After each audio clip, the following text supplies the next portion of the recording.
sacrifice qu'il donne pour le Seigneur. Tu peux être chrétien, mais sans force, sans puissance. Alléluia.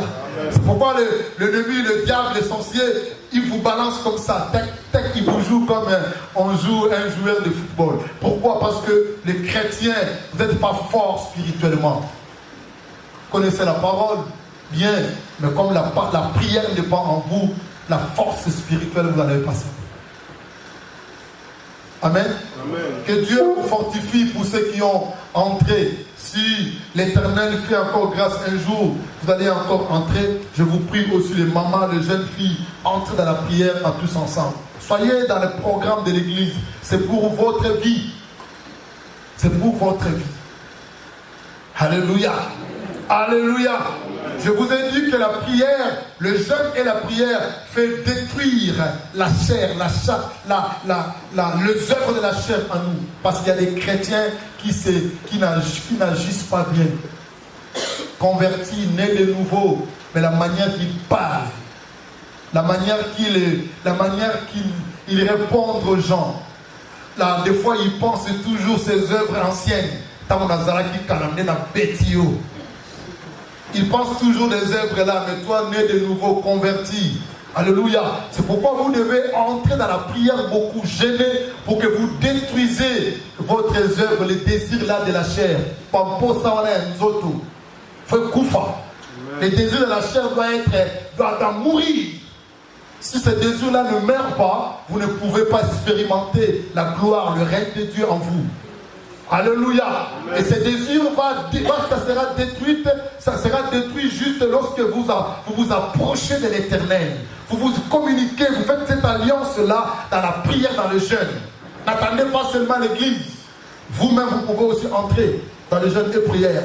Ne demandez rien, pas le mariage, pas les papiers, pas les moi si vous balez ou bana. Ne demandez pas toutes ces choses-là. Mais vous entrez dans le jeûne et prière pour dire Seigneur, brise-moi.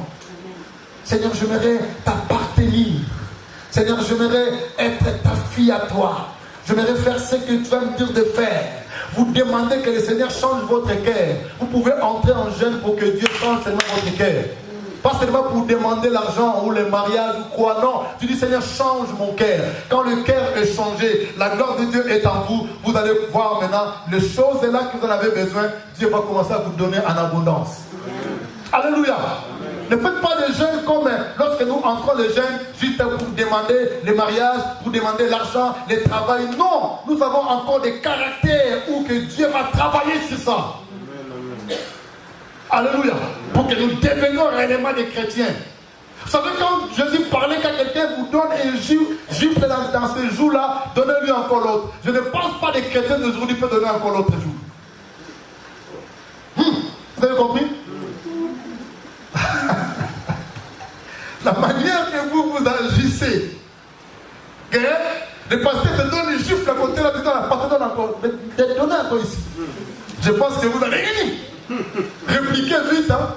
Mais lorsque vous vous entrez dans la prière, vous demandez Seigneur, je t'en supplie au nom du Seigneur. Ton fils était mort à la croix pour moi. Les œuvres de la chair, l'impudicité, le mensonge, toutes ces choses-là, la cupidité, la colère, la haine, la jalousie. Seigneur, viens détruire toutes ces choses en moi. Je vais vraiment devenir un chrétien qui va te plaire. Où je serai témoignage dans cette ville que tu m'as donnée. La vie d'un chrétien, c'est comme ça. Alléluia. Arrêtez à demander ça, de certaines choses. Dieu va nous donner toutes ces choses-là. Il a dit cherchez premièrement le royaume des cieux et sa justice. Qu'est-ce qu'il dit encore? Et les restes seront comment? Seront donnés par-dessus. Les restes c'est le mariage. Les restes c'est le travail. Les restes c'est les papiers. Les restes c'était tout ce que nous avons sur la terre. Mais il dit cherchez premièrement le royaume. Notre intimité avec Dieu. Il y a des gens qui ne font pas de... Ils prient même pas pour le mariage. Le mariage, il vient tout seul. Pourquoi les chrétiens vont prier pour le mariage? Si vous entrez des fois en jeûne, cherchez l'intimité avec le Seigneur. Que Dieu te change. Alléluia. Que Dieu nous change. Et je bénis Dieu pour le temps que vous avez appris. Comme j'avais déclaré que vous ne sortirez sortira pas de la même personne. Et je crois, mes chers amis, ceux qui ont des mal, les cœurs mauvais, ils vont sortir aujourd'hui un cœur complètement régénéré. Alléluia. Et ceux qui continuent à faire du mal, je crois qu'ils vont abandonner à faire du mal. Pourquoi? Parce que tu t'es approché de Dieu. La Bible dit, jamais personne n'a rencontré Jésus-Christ de Nazareth et qu'il y reste la même personne. Tous ceux qui ont fait des rencontres avec Jésus, personne n'a resté la même. Il a rencontré la femme samaritaine, une prostituée à haut niveau. Alléluia. Prostituée à haut niveau dans la ville de Samarie. Tout le monde les connaissait. Tu ne peux pas passer dans cette rue-là. Si ton mari passe là-bas dans cette rue, oh là là. On avait un avenir là-bas chez nous en Afrique. Ceux qui sont vraiment les gens des côtés de Kingasani là, ils connaissaient cette rue-là. La rue s'appelait Lukaya. Vous ne pouvez pas passer là. Si vous passez à Lukaya là, c'était terrible. Si tu es un homme, il faut être fort. Tu ne passeras pas comme ça. Il y a des femmes qui étaient là en train d'entendre les hommes. Lorsque cette femme a rencontré le Seigneur, alléluia, sa vie est complètement changée. Sa vie est changée. Le dimanche passé, je vous ai parlé de « Je ne suis plus condamné ». Je ne suis plus condamné. Mais pourquoi la condamnation existe toujours, persiste toujours dans la vie des enfants de Dieu? Si nous disons je ne suis plus condamné, ce n'est pas par rapport à tes œuvres à toi. C'est parce que Christ a fait quelque chose pour toi. Nous avons dit je ne suis plus condamné. Romains chapitre 8, il dit il n'y a plus de condamnation pour ceux qui sont en Jésus-Christ. Ceux qui vivent comment? Selon la volonté de Dieu. Voyez, lorsque la condamnation persiste encore en nous, parce que nous ne vivons plus, nous ne vivons pas selon la volonté du Seigneur. Normalement, un chrétien, né de nouveau, converti, baptisé, reçu le Saint-Esprit, il ne peut jamais être condamné. Amen. Alléluia. Amen. Je parle d'un homme qui a une femme ou un homme qui a reçu le Seigneur, Jésus, comme son Seigneur et son sauveur personnel. Cette personne a reçu la parole du Seigneur. Il est baptisé, il s'est converti, il s'est repenti, il s'est converti. Il s'est repenti d'abord, il regrette de ce qu'il a fait, ce qu'il a commis avant. Il s'est converti, ça veut dire il a changé les voies ou il a changé les maîtres. La conversion et la repentance, comme je déjà dit ça, c'est deux choses différentes. Repentance, vous regrettez le mal que vous avez commis, et la conversion, vous changez votre voie. Il y avait la chair qui vous conduisait. Avant, c'était les démons qui vous conduisaient. Avant, c'était comment dirais-je encore, des coutumes de la famille qui vous conduisaient ou le monde qui vous conduisait. Mais vous devez maintenant changer la voie. C'est ça qu'on appelle conversion. Maintenant, je tourne le dos contre l'ancien maître. Maintenant, j'aimerais se focaliser, obéir à un nouveau maître. Un nouveau maître, là, c'est le Seigneur. C'est ça la conversion. J'abandonne la mauvaise voie et pour maintenant suivre la bonne voie. Et la Bible dit, celui-là qui est né de nouveau, il est baptisé par immersion. Ça veut dire il est mort avec Christ, il est enseveli avec Christ, et il est sorti avec Christ. Et il est baptisé du Saint-Esprit. Cette personne-là que je parle, si c'est toi, tu n'es plus condamné. Amen. Si tu as passé à tous ces actes-là, de tout ton cœur, tu as donné réellement ta vie en Christ, et tu as passé à toutes ces étapes-là, tu n'es plus condamné. La condamnation ne peut jamais exister encore dans ta vie. Quelle que soit la famille par laquelle que vous sortez. Mais la condamnation, si vous avez rencontré le Seigneur de cette manière-là, la condamnation est complètement brisée. Mais si votre vie chrétienne, vous tâtonnez toujours, vous êtes comme vous n'êtes pas, votre cœur est rempli de malice, votre cœur est rempli de mal, la trahison, la jalousie, la cupidité et toutes ces choses cela, mais si votre cœur est toujours dans ce côté-là, mais même si vous venez à l'église, la condamnation sera toujours sur vous. C'est pas l'église, que l'église parce qu'il y a beaucoup du monde. C'est pas l'église où un pasteur parce qu'il est reconnu dans le monde, parce qu'il est un grand pasteur. Même si un grand pasteur qui vient ici en Sion ou à Valais, si votre cœur n'est pas changé, ne donnez pas votre vie en Christ, rien, la condamnation sera toujours sur vous.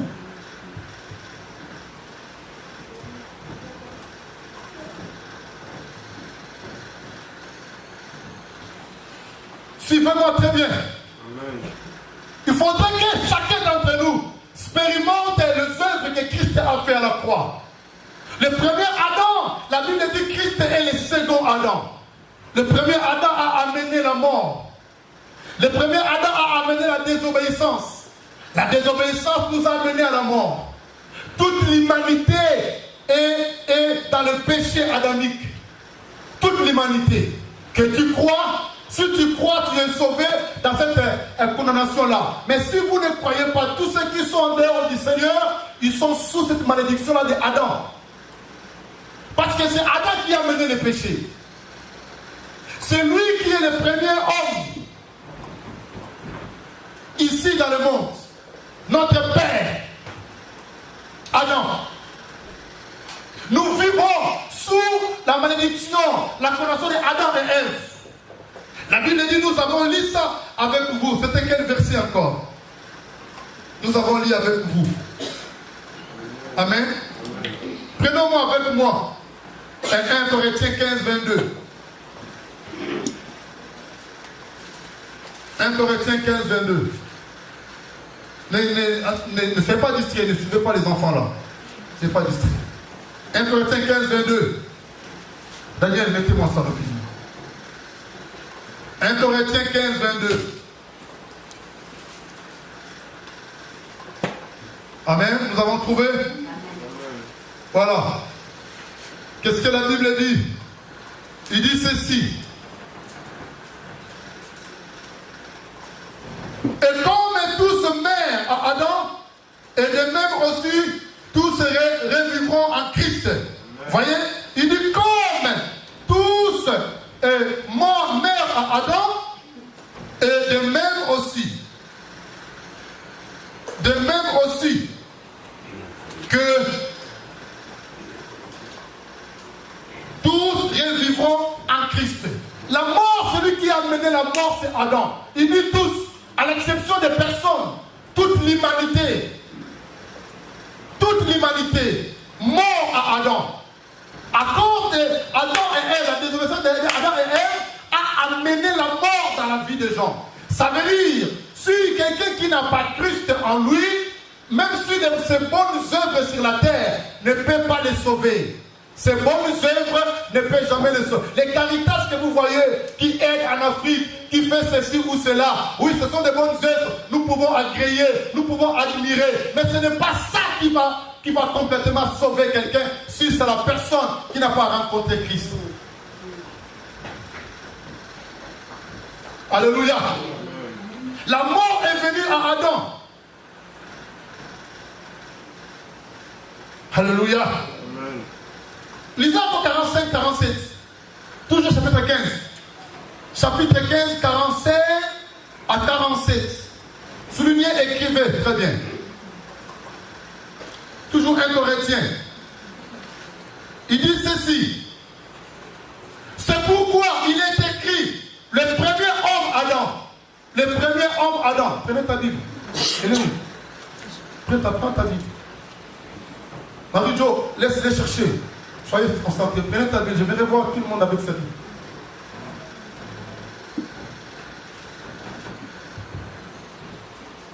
Vous devez connaître la parole du Seigneur. Sinon, vous lisez vous-même aussi pour ne pas dire que ce n'est pas ma parole. Ça vous aide aussi.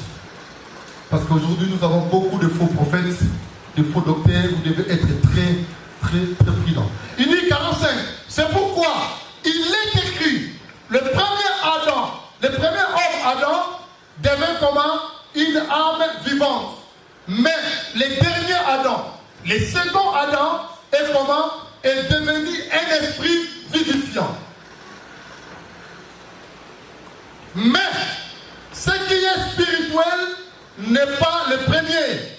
Ce qui est animal, c'est ce qui est spirituel vient ensuite. Le premier homme est tiré de la terre et terrestre. Le second homme est du ciel. Tel est le terrestre, tels sont aussi les terrestres et tel est les célestes. Tels sont aussi les célestes. Et de même que nous avons porté l'image terrestre, nous porterons aussi l'image comment? Céleste. De même que nous avons porté l'image terrestre, et nous porterons aussi l'image céleste. Lorsque nous allons faire l'alliance avec Jésus, nous allons maintenant nous portons maintenant l'image céleste en nous. C'est pourquoi il nous appelle que nous sommes de Dieu. C'est pourquoi on nous appelle des Christ ou des chrétiens. Des chrétiens viennent du mot Christ. Des chrétiens. Des personnes sont loin. Ça veut dire que nous ne portons plus encore l'image terrestre, mais nous portons l'image céleste. Donc, le premier Adam est venu, était un homme. Mais le second Adam est venu, n'était pas un homme, était un esprit. Alléluia. C'est ça la différence maintenant. Le terrestre est charnel. L'esprit est l'esprit.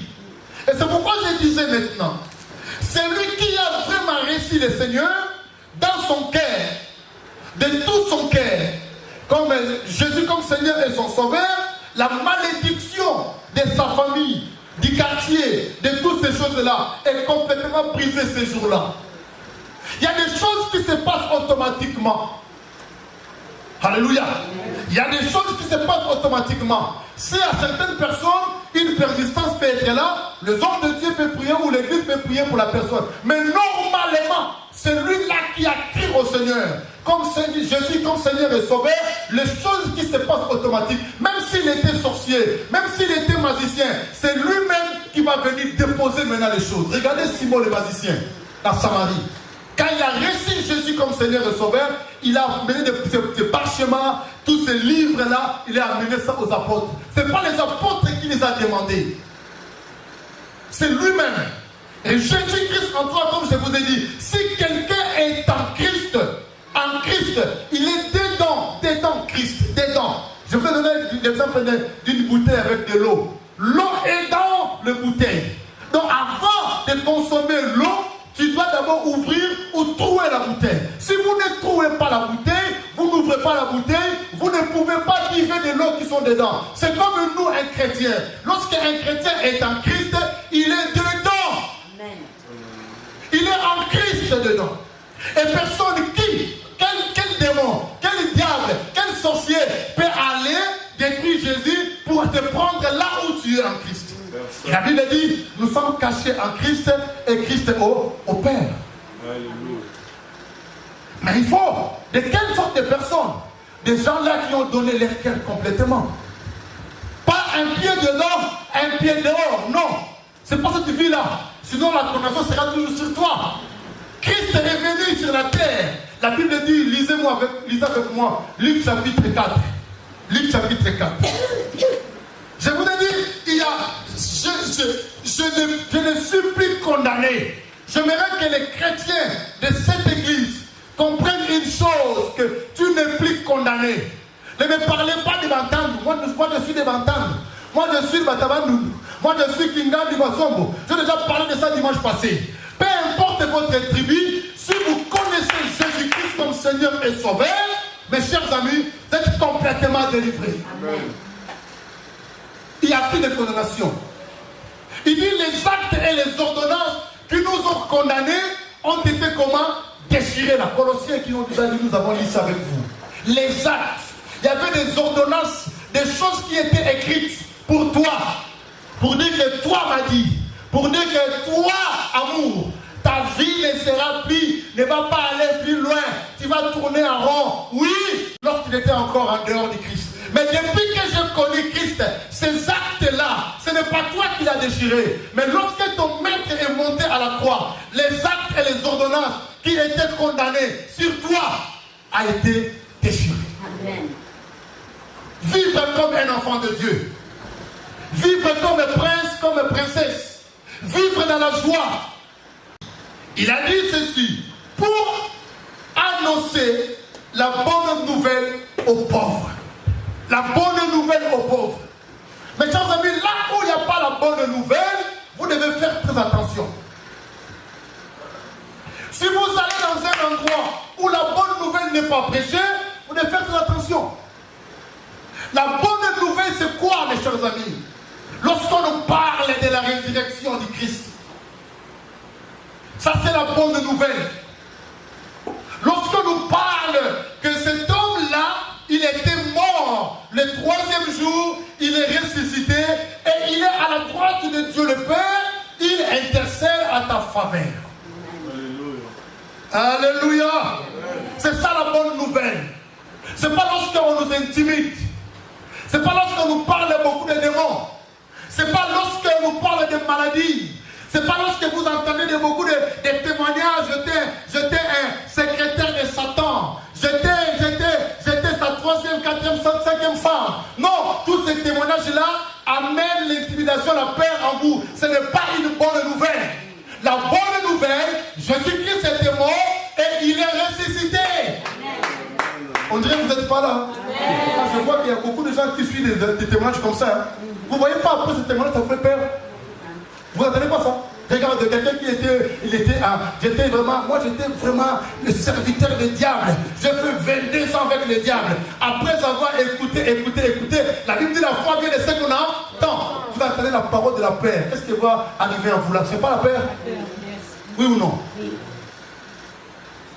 Un enfant de Dieu, vous devez écouter. Il dit que je suis venu pour annoncer la bonne nouvelle. Il n'a pas parlé du diable. Il n'a pas parlé du diable. La bonne nouvelle aux pauvres, ce qui peut vous sauver, c'est la bonne nouvelle. La bonne nouvelle, ce n'est pas ça ce que nous entendons aujourd'hui. C'est pas ça.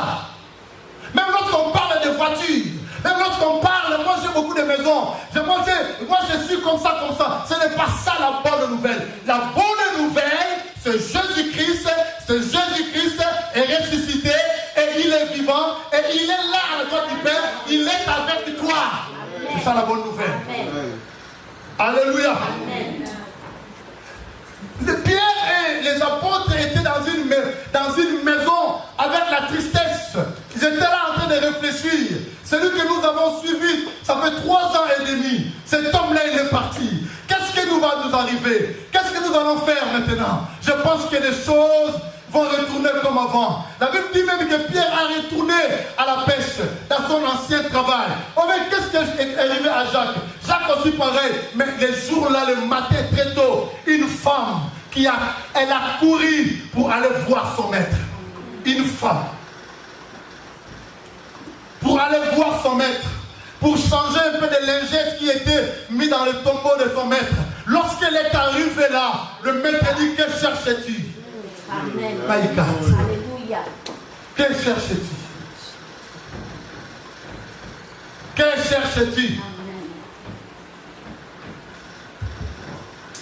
Il dit, Seigneur, si c'est toi qui as pris le corps de mon maître, donnez-moi, j'ai besoin de ce corps-là. Le corps se sentait déjà.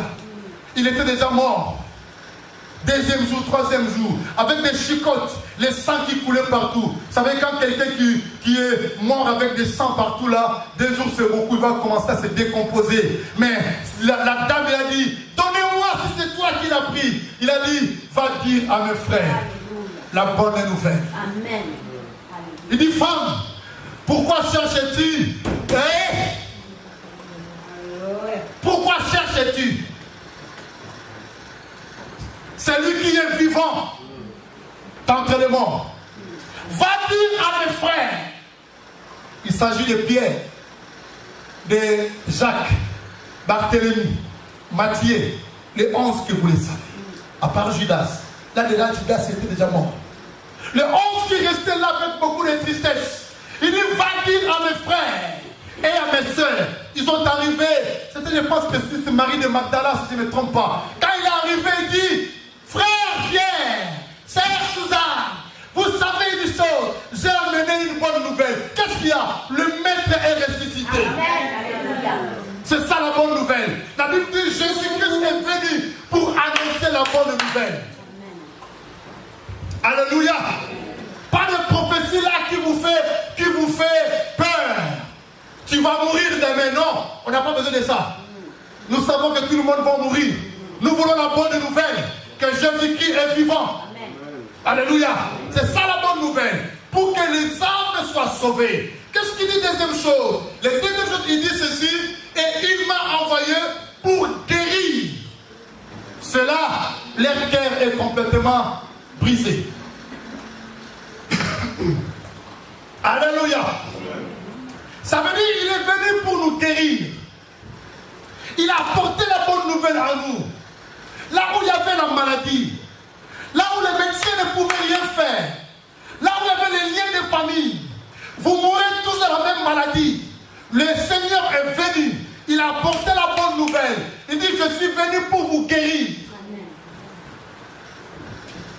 Afin que la maladie là ne règne plus sur vous.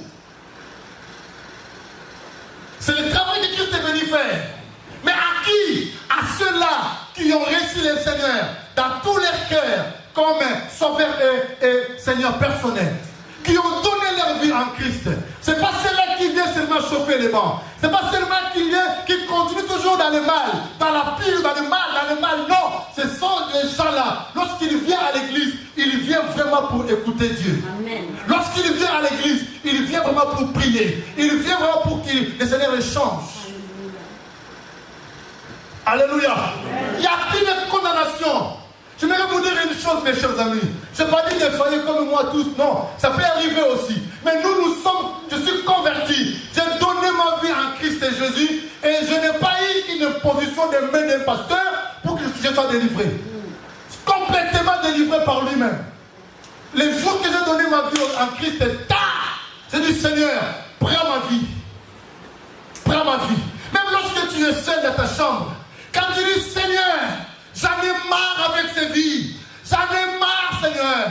Prends ma vie. Je te donne mon cœur, mon âme et mon esprit, tout mon être. Prends-la. Le Seigneur a commencé à travailler avec moi. Comme je disais vendredi, j'étais un homme qui aimait la prière, qui aimait les sacrifices. Et j'ai sacrifié presque toute ma jeunesse ici en Europe. Alléluia. J'ai sacrifié ma jeunesse en Europe.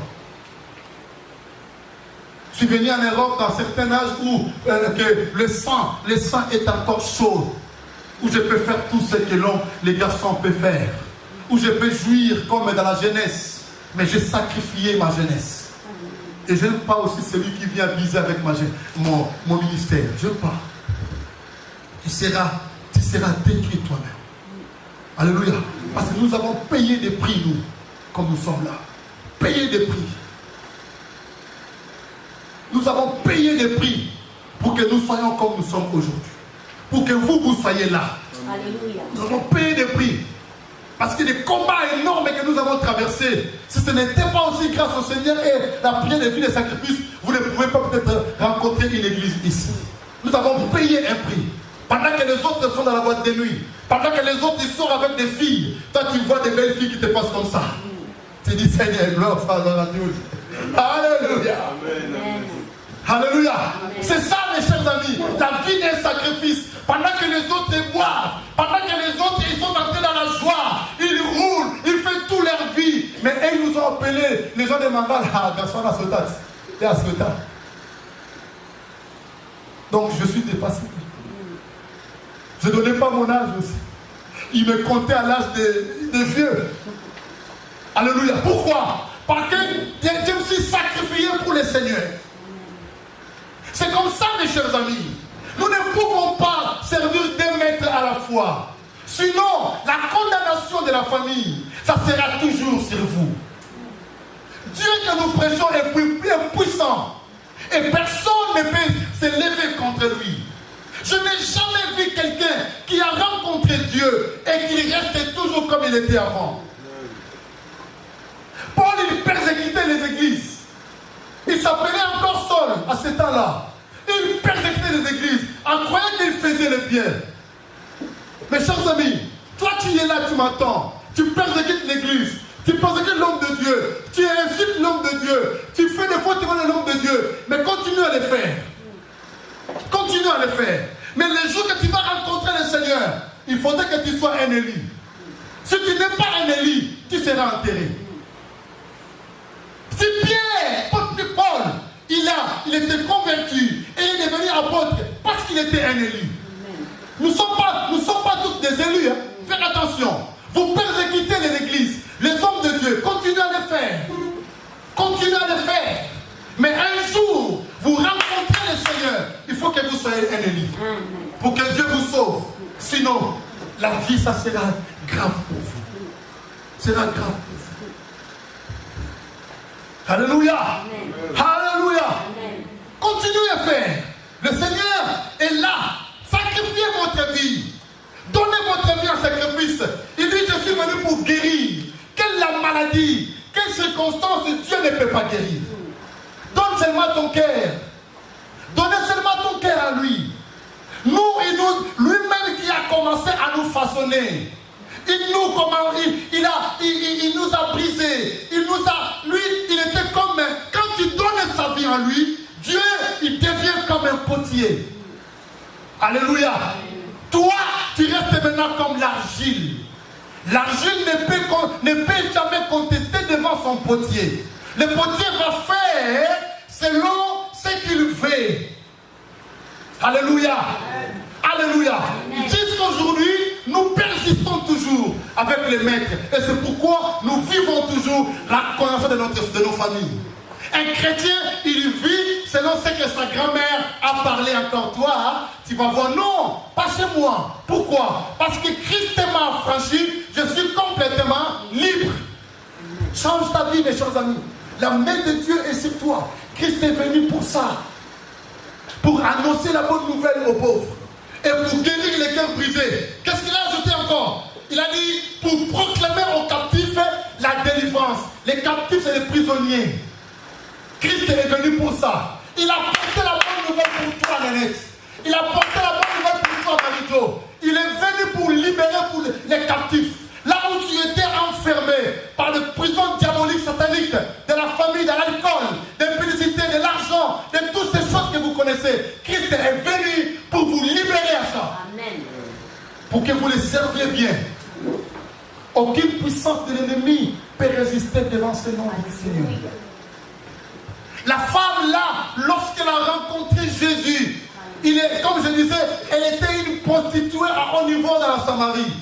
Elle a rencontré Jésus, ma Bible parle qu'elle a laissé sa criche. Quand elle a laissé sa criche, qu'est-ce qu'elle a fait? Elle est entrée dans la ville, elle proclame la bonne nouvelle. Il dit, venez voir un homme qui a tout dit de ma vie. Il a tout dit. C'est réparti le Christ. Il a proclamé la bonne nouvelle. Changez votre vie, mes chers amis. Quand Christ est en vous maintenant, même votre langage va changer. Le message, vous devez véhiculer le message de Christ, la bonne nouvelle, l'amour de Dieu. Vous devez changer votre façon de parler. Parce que Christ vous a affranchi. Il n'y a aucune condamnation. Ne me parlez pas de sorciers chaque fois. Ça me marre à entendre ça. Les enfants de Dieu ont peur. Les gens commencent à prier parce qu'ils ont entendu beaucoup de témoignages de sorciers. Ils commencent à prier. Vous priez. Vous savez, il y a un pasteur qui a dit ceci. Il a dit, je pense que vous si vraiment il n'y avait pas de sorciers, beaucoup ne pouvaient pas croire au Seigneur. Parce qu'il y a certains qui viennent en Christ parce qu'il y a des sorciers. Ça veut dire qu'il vient par peur. La peur de la mort, la peur de toutes ces choses-là. La seule chose que nous oublions les œuvres parfaites de Christ. Ce que Christ a fait pour toi, nous oublions. Ce qui était là, je parlais de Gethsemane. Ce que Christ a fait à Gethsemane. J'essaie de dire, à moi-même, je disais que ce que Christ a fait à Gethsemane est plus que même Golgotha. Ça paraît un peu scandalisé, certaines personnes. Mais je crois, c'était l'Esprit de Dieu qui m'a touché de dire ça. C'était un peu comme ça. Ce que Christ a fait. Pourquoi? Parce que en Golgotha, c'était l'accomplissement. Toutes les choses étaient passées à Gethsemane. Oh, alléluia. Ne négligez pas Gethsemane. Golgotha, c'était l'accomplissement. Mais en Gethsemane, c'est là où Christ a senti la douleur. Son âme était triste. Il a senti, oh, quelle douleur je vais porter maintenant. Il dit, Père, si c'est possible d'enlever ça. Il a dit, bon, si ta volonté soit faite. Et quand il continue à prier, la Bible me dit ceci, sa sueur. Quelle douleur. Sa sueur. Comme vous les voyez, mes sueurs là, c'est changé en grumeaux de sang. Quelle douleur. Lorsqu'il s'est levé pour venir voir les disciples, il dit, vous dormez encore. Vous dormez encore. Voilà, ceux qui sont là, ils viennent pour m'arrêter. Il dit, que cherchez-vous? Nous cherchons Jésus de Nazareth. Il dit, c'est moi. Parce qu'il a déjà vaincu là, dans Gethsemane. C'est Gethsemane est plus que Golgotha, mes chers amis. Golgotha, c'était seulement l'accomplissement. Mais toutes les choses s'est passées à Gethsemane. Livre chapitre 22. Lisez ça à Gethsemane, vous allez voir. Il commençait à, lisez à la maison, il commençait à prier. Il commençait à prier. Père, quelle douleur que je vais porter. Je porterai cette douleur pour Suzanne, pour Joséphine, pour Sidonie, pour André, pour Alphonse, pour Guy. Je portais la douleur. Mais c'est tellement énorme, Père. Est-ce que tu peux l'enlever ça? Le Père a décidé, non, mon fils. Je t'ai envoyé pour ça. Il commençait à pleurer. Il priait. Là, dans les montagnes des Oliviers. Je vous ai dit, Gethsemane, en hébreu, en français, signifie pressoir. Pressoir. C'est un endroit où on pressait de l'huile et des oliviers pour faire sortir de l'huile des olives. Les mamans, ils savent ici.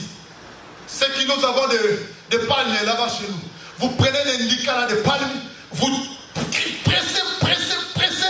Et après, c'est comment on a le noix de palme là, ça fait sortir de l'huile. Avant que l'huile là, vous cuisinez là, l'huile là, le noix de palme est pressé. C'est ça qu'on appelle maintenant Gethsemane. C'est-à-dire qu'un endroit, un pressoir. Donc Jésus était pressé pour qu'il puisse sortir l'huile, pour que toi et moi, nous soyons sauvés. Amen. Sa souffrance, c'était un Gethsemane. Golgotha, il prenait ça parce qu'il a déjà vaincu. Et il continue à partir. Mes chers amis, ne négligez pas les salis que vous avez acquis. Ne négligez pas cela. Ne minimisez pas les salis. Et ne prenez pas ça à la légère. Il y a quelqu'un qui a donné toute sa vie pour toi. Il était à l'âge de 33 ans. Beaucoup encore jeune. Je ne sais pas si mon fils Guy a 33 ou 34. L'âge de Guy comme ça. Mettons ça comme ça. Il était encore jeune. Il y avait encore un avenir encore plus loin. Mais regardez, à l'âge de 33 ans, il est parti pour toi. Il pouvait encore vivre, mes chers amis. Vous savez, nous voyons des gens de 50 ans. Quand ils vous disent que tu vas mourir, ils disent, mourir dans 50 ans. Mais 33 ans, il a décidé de partir pour te sauver. Amen. Et vous me parlez des sorciers, vous me parlez de tatala, vous me parlez des choses. Non, parce que vous n'avez pas compris. Si vous compreniez celui qui vous a sauvé, la sorcellerie n'a aucun pouvoir sur vous. Amen. Vous savez, je vous ai dit, vous savez, Job a dit ceci, ce que je crains, ce qui m'arrive. Et l'autre, ils ont dit ça, ils ont dit ça, ils ont dit alléluia. Amen. Alléluia. Si tu as peur de sortir avec un garçon, tu seras enceinte. Comme ça, la bête. Ok, il ne fait pas. Tu es tombé aussi enceinte. Tu seras couvert de honte ici. Ne faites pas. Ce que tu crains, ce qui t'arrive, ne fais pas. J'ai peur de cancer, c'est cancer. Et si tu perds le cancer, comme ça tu crains le cancer, et voyez la Job. Job a dit ça, ce que je crains, ce qui m'arrive. Alléluia. Les enfants de Dieu, ce sont des enfants qui vivent à la foi, qui croient. Vous croyez à ce que Dieu a fait. On peut vous annoncer des maladies de cancer, prostate ou quoi, mais lorsque vous croyez à l'œuvre salvatrice du Christ, le cancer, le prostate n'a pas de pouvoir sur votre vie. Amen. Pourquoi? Parce Parce que Christ a fait. Ici, les papiers difficiles. C'est assez difficile ici, les gens ne marient pas. Comment? Qui t'a dit ça? Qui vous a dit? Vous commencez à forcer vous-même les mariages. Vous t'en appelle un Noki. Après, comme si le pasteur priait pour moi. Le pasteur priait pour moi. C'est un blague que je ne comprends pas. C'est un blague de moi. Mais oui, tu étais pressé. Parce que tu as entendu ce que les gens t'ont dit. Qu'ici c'est difficile. Il n'y a pas de papier. Il n'y a pas cela. Il n'y a pas cela. Et tu es parti de gauche à droite, gauche à droite. Et Dieu était en train de préparer un bon papier pour toi. Il est arrivé aussi à une sœur. Pas dans cette église. Parce que sa sœur, elle a dit que ici les papiers difficiles. Elle a commencé à aller. Qui passe à Zumundelo Mabé. À ce garçon Mabé. À ce blanc là. Mais or, le Seigneur a décidé dans le ciel de lui donner un statut. Après, lorsqu'elle a reçu les papiers, elle a commencé à regretter. Elle a détruit toute sa vie de parcourir avec beaucoup de hommes. Pourquoi un enfant de Dieu ne pense pas que Dieu peut faire au-delà de notre pensée? Amen, amen. C'est que déjà lui a donné sa vie. Alors, regarde, je vais vous donner un verset dans Romains. J'aime ça bien. On va retourner ici. Romains chapitre 8. Il dit, si Dieu n'a pas épargné son fils. Ah, j'aime bien ces versets-là. Romains 8. Romains 8.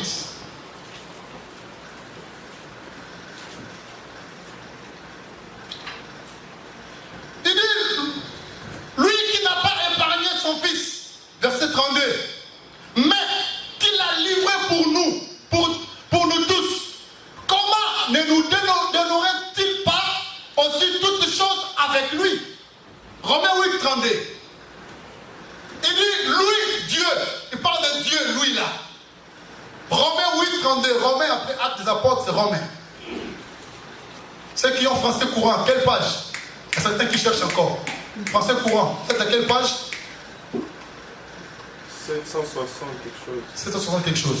Romains 8, 32, écrivez ça. Il dit, lui, Dieu, le Père, s'il n'a pas épargné, alors vous voyez, il y a une zambé, ce qui a bomba qui m'a n'a été, a kabillé pour la calabiso, moi n'a n'a likinda, son fils unique. Maintenant, quelle est la chose que vous aurez besoin, lui, il ne peut pas vous donner. S'il n'a pas épargné son fils. Mes chers amis, je voudrais vous dire une chose. Jésus est la somme de toutes les choses. On vous dit pas mais. Je dis Jésus est la somme de toutes les choses. Amen. Il est la somme de toutes les choses. C'est lui notre bénédiction. C'est lui notre confort. C'est lui notre élévation. C'est lui notre joie. C'est lui notre délivrance. Et il est la somme de toutes choses. Amen. Alléluia. Amen. Et pour proclamer aux captifs la délivrance, je déclare dans le nom de Jésus, même ceux qui étaient en retraite, même ceux qui n'étaient pas en retraite, qui m'entendent maintenant, je déclare maintenant que la délivrance de Jésus-Christ de Nazareth soit accomplie dans votre vie au nom de Jésus. Amen. Que Jésus vous délivre complètement, afin de vous faire sortir dans le système de votre famille, dans la pensée négative, dans les pensées humaines, et que la pensée de Dieu, la pensée du ciel puisse vivre avec vous. Vous commencez à vivre heureux et vous vivez dans la foi. La Bible dit, nous sommes passés là qui reculent pour se perdre, mais nous sommes de ceux-là qui avancent. Alléluia. Amen. Et nous ne vivons pas par rapport à la vie. Paul a dit ça. Tous les gens pour la maladie, pour les symptômes. Parce qu'il m'a diagnostiqué, il dit que j'ai des sida, un cancer de prostate, j'ai de quoi ceci. Nous ne vivons pas par rapport à ça, mais nous vivons par la foi. Amen. La foi, c'est une folie. Là où les gens ne marient pas, mais si toi tu dis, tu es avec Dieu, tu vas faire des choses extraordinaires. La Bible dit, avec lui, nous ferons des exploits. Il peut te lever au milieu des gens où toutes les choses sont fermées. Regardez Esther. Il peut vous élever dans un endroit où la situation est difficile ou compliquée.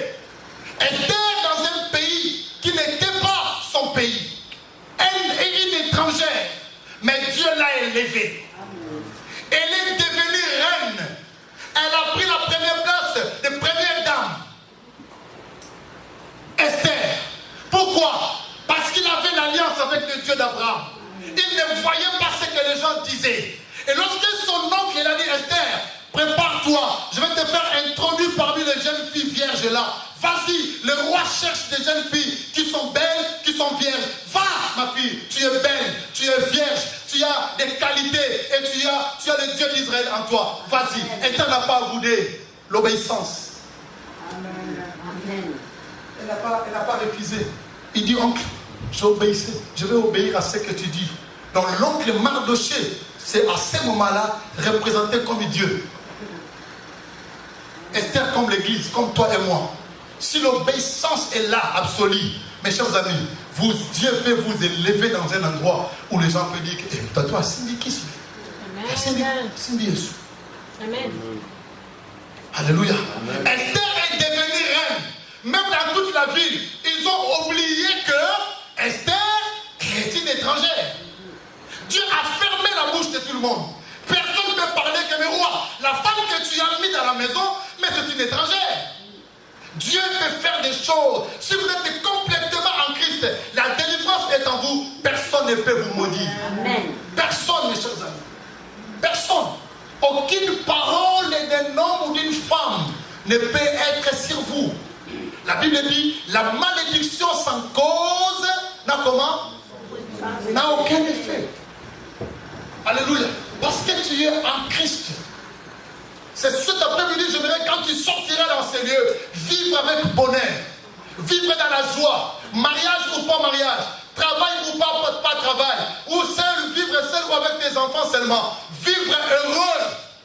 Amen. Soyez heureux et heureuses, parce que Christ nous a délivrés. Amen. Il n'y a aucune condamnation.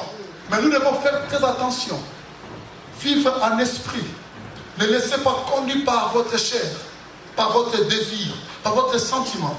Sinon, vous allez encore rentrer encore là où vous êtes sortis. Alléluia. Faites attention. Vivre en esprit.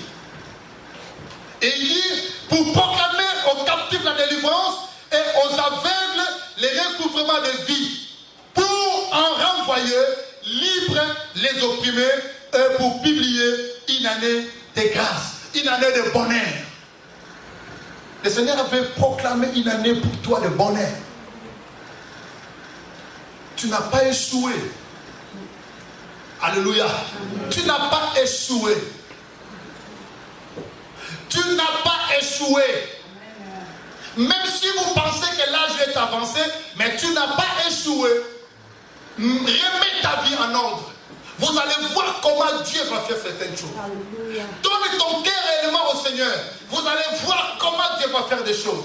Tu n'as pas échoué. Celui qui marche avec Dieu, il n'échoue jamais. Amen. Mais celui qui cherche par son propre effort, c'est là qu'il va échouer. Tu n'as pas échoué. Les paroles des gens que vous avez entendues là seront nulles et sans effet. Amen. Dieu a un avenir meilleur pour toi. Amen. Dieu a un avenir meilleur. Je regrette parce que depuis très longtemps tu étais encore là-bas dans le monde. Mais tu peux récupérer quand même. Alléluia. Pendant que les autres étaient en Christ, toi tu étais dans le monde, mais il n'y a pas de retard. Dieu peut te donner encore ce qu'il a déjà destiné pour toi. Alléluia. Vous savez que les destins, c'est nous-mêmes, nous pouvons briser ça. Mais Dieu ne change pas son destin dans la vie des enfants de Dieu. Même nos péchés ne changent pas le destin de Dieu, ce qu'il a préparé pour nous. C'est suffit seulement de retourner. Alléluia. Il suffit seulement de retourner. Quand vous retournez seulement, Dieu peut faire des choses extraordinaires. Pierre était un homme qui faisait des pêches, vous les connaissez bien. Un homme expérimenté. Il était vieux. Il a fait la pêche toute la nuit. Il a grandi avec ses travaux. J'aimerais vous dire que rien n'est impossible à ce niveau. Il a déjà donné la victoire à nous. Nous voulons s'attacher avec lui encore. Les désirs de la chair soient complètement détruits. Et que la gloire du Seigneur soit palpable à nous. Pierre a travaillé pendant toute la la nuit, il n'a rien pris. Il commençait à laver son filet. Il lave son filet avec désespoir. Si tu es là, tu es désespéré. J'aimerais te dire encore, il y a encore de l'espérance pour tous ceux qui vivent. Pierre lavait son filet, le maître est venu. Il a vu la foule qui était entourée, il voulait prêcher la parole du Seigneur. Il dit, Pierre, tu peux m'apprêter ta barque? Oh, monsieur, la barque là, mais je suis en train de laver mon filet. Oui, prêtez-moi seulement ta barque. Prenez seulement. Il a donné à Pierre, Pierre a donné la barque au Seigneur. Le Seigneur a prêché la parole. Il a prêché la parole. Pierre lui-même aussi était là en train d'entendre la parole de maître. Le maître, quand il a fini à prêcher, il a fermé le livre et il a dit, Pierre, jetez ton filet. Oh Seigneur, j'ai travaillé toute la nuit. Maman, jette ton filet. Ah Seigneur. Dans l'église, nous avons même des jeunes filles de 20 ans, 23 ans. Est-ce que moi, je vais me marier encore? Toi, tu regardes ton âge. Qu'est-ce que tu as à voir avec les filles de 20 ans, 22 ans avec toi? Chacun a sa vie. Jette ton filet. Ah Seigneur. Moi, je n'ai pas de niveaux d'études très élevés. Je trouverai encore du travail. Jette ton filet. Ah Seigneur. Je suis un homme expérimenté. Depuis bas âge, j'ai fait ce travail. Je connais bien les lacs.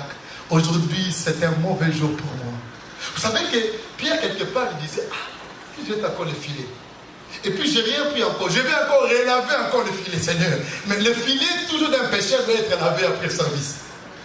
Les filets, c'est pas petit. Il y a ceux qui ont vécu vraiment, peut-être au village, vous savez, le filet, c'est vraiment, c'est beaucoup.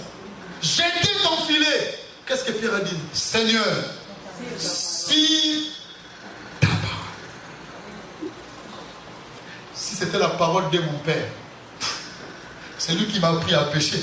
Et j'ai rien pris toute la nuit. Même si mon père était réveillé, il s'est dit que Pierre jette les filets du papa. Parce que tu m'as appris à pécher, donc il n'y a rien aujourd'hui. Pierre, jette ton filet. Il dit, sur ta parole, Seigneur, j'ai jeté. Et Pierre, quand il a jeté les filets, mes chers amis, ton Dieu est le créateur. Il est ton créateur. Il est capable de restaurer tout ce qui est détruit en toi. Il est capable. Même pas faire d'opération ou bien de déchirer quelque chose. Lui est capable. Si vous croyez en lui, si vous croyez réellement que Christ a fait des œuvres, si vous croyez que Christ est puissant, il est capable de tout faire. Amen. Je dis, il est tout faire. Amen. Je ne peux pas commencer à citer ça ici. Il guérit les sida. Il guérit les cancers. Les myomes sont disparus dans les ventres de nos femmes. Pouf, ça part. Alléluia. Amen. Vous savez, dans l'Amérique latine, quelqu'un, excusez-moi, quelqu'un qui était vraiment, qui avait beaucoup de poids dans sa vie, il pesait à peu près de 100, 130, 140. Mais dans la prière, il priait le Seigneur. Plus de 60 kilos partis comme ça, pour du coup. D'où sont partis ces poids? Nous ne savons pas. Dieu est capable de le faire. Ce que l'homme ne peut pas penser, Dieu est capable de le faire. N'hésitez pas, ne doutez pas avec le Seigneur. À 33 ans, il s'est donné sa vie pour toi. Alléluia. Amen. Et il est venu pour libérer les captifs. Les chaînes, les filets, la prison spirituelle qui soit complètement détruite cet après-midi. Au nom de Jésus-Christ de Nazareth. Lèvons-nous, nous allons prier. Nous allons prendre un temps de prier. Un petit temps de prier pour que les chaînes soient tombées. Vous croyez également à Christ. Vous croyez en lui. Capable de faire. Tes maux de tête vont partir. Tes mal au dos vont partir. Tu vas suivre le bonheur du Seigneur. Il est Dieu. Il est capable. Il veut donner des enfants comme il veut. Ne disez pas que je n'ai pas de trompe. Nous avons vu des femmes qui n'ont pas de trompe, qui ont reçu des bébés. Des matrices qui étaient pourries, mais ils ont reçu des bébés. Dieu est capable. Ne voyez pas Dieu dans votre pensée ou de la manière africaine. Non, Dieu est au-dessus de cela. Ne voyez pas Dieu dans votre intelligence européenne. Vous limitez Dieu par votre intelligence. Dieu est capable de tout faire. Dieu est capable de tout faire, Marie-Jo.